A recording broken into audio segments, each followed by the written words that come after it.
दिनांक 16 जून 2025 को दोपहर में अधिवक्ता दिलीप दुबे के परिवार के साथ गंभीर आपराधिक घटना थाना महाराजगंज से संबंधित हुई थी, जिसमें संघ के हस्तक्षेप से तत्काल एफआईआर दर्ज हुई थी। अधिवक्तागण संतुष्ट थे, लेकिन शाम को एक फोर्ज स्टोरी बना करके दिलीप दुबे और उनके पिता सहित परिवार पर मुकदमा फर्जी कायम करा लिया गया। इस मामले को लेकर के पूरा अधिवक्ता संघ आक्रोशित हो गया था और बहुत हंगामादार बैठक हुई, जिसमें एसएसपी साहब और आईजी साहब से अनुरोध किया गया। उन्होंने हस्तक्षेप किया और कहा कि फेयर एंड जस्ट विवेचना होगी। तो कल भी हम लोगों ने अभी जो है इस दिशा में बातचीत किया, तो आश्वासन मिला है कि जो सत्य है उसी के अनुरूप कार्यवाही होगी। यदि अधिवक्ता और अधिवक्ता का परिवार निर्दोष है किसी मामले में, तो किसी भी हालत में उसे फंसाया नहीं जाएगा। और कुछ भी हो, सत्ता शासन चाहे जिसकी हो, पुलिस तो हमेशा जो है समाज को संतुलित करने का काम करती है, कानून व्यवस्था बनाए रखने का काम करती है। और मेरी थाना महाराजगंज के एसओ साहब से बात हुई, विवेचक साहब से बात हुई, एसएसपी के पीआरओ से बात हुई और अपने आईजी साहब से भी बात हुई। तो सब तरफ से ये आया कि अधिवक्ता दिलीप दुबे के प्रकरण में निष्पक्ष विवेचना होगी। हमारे अधिवक्ता, हमारे साथी इस दिशा में आस लगाए बैठे हैं कि निर्दोष अधिवक्ता और उसका परिवार किसी तरह से प्रताड़ना का शिकार नहीं होगा। दूसरा मामला हमारा ये हासापुर ग्राम सभा से संबंधित है और थाना कैंट से, जिसमें सत्य प्रकाश मौर्य जी ने बैनामा शुदा ज़मीन एक शांति देवी बेवा है, उससे उन्होंने क्रय किया और उसमें भवन क्रय किया और उसमें वो आबाद थे, उनमें उनका विद्युत कनेक्शन आदि था। लेकिन पता चल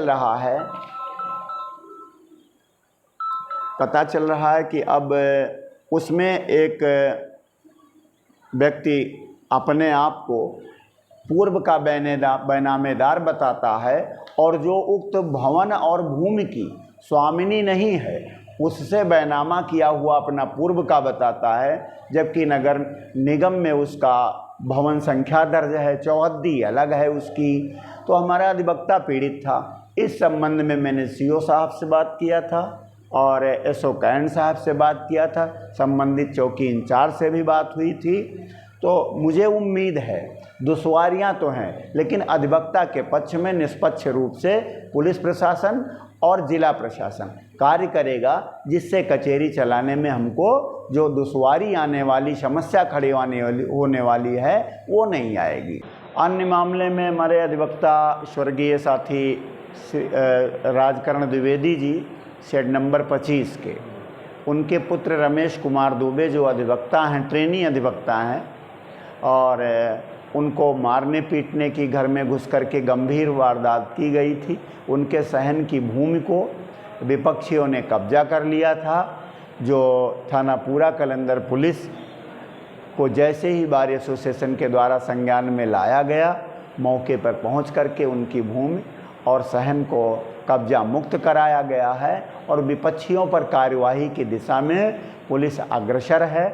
हम सब इस तरह से अधिवक्ताओं के मामले में, चाहे दिलीप कुमार दुबे एमई आलापुर थाना महाराजगंज का मामला हो या थाना कैंट से संबंधित हासापुर का मामला सत्य प्रकाश मौर्य जी का हो, या रमेश कुमार दुबे पारा कैल थाना पूरा कलंदर का मामला हो, अथवा हमारे एक अधिवक्ता जो विधि व्यवसाय से मतलब रखते हैं, केवल अधिवक्ता होने के नाते कोतवाली बीकापुर में विपक्षियों ने साजिश करके उनको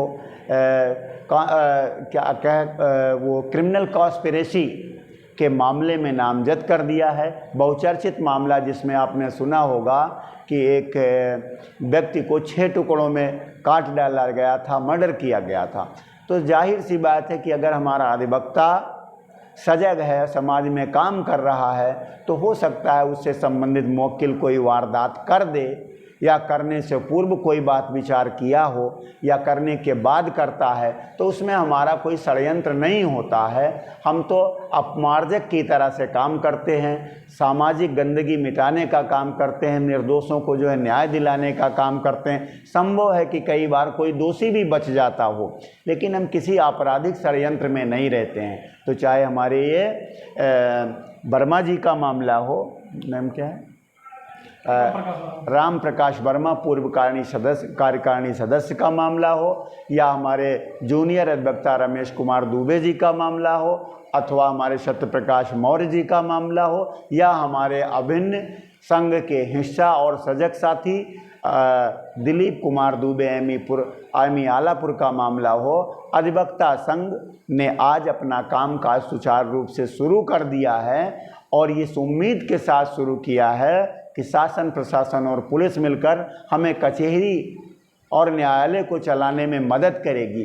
कोई दुश्वारी उनकी वजह से नहीं आएगी कि जिससे हमको पेन डाउन करना पड़े।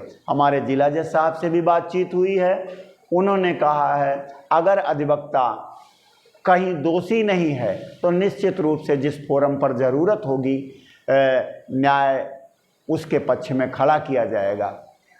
ये जो रिपोर्ट थी मैंने आपके सामने रख दी। धन्यवाद।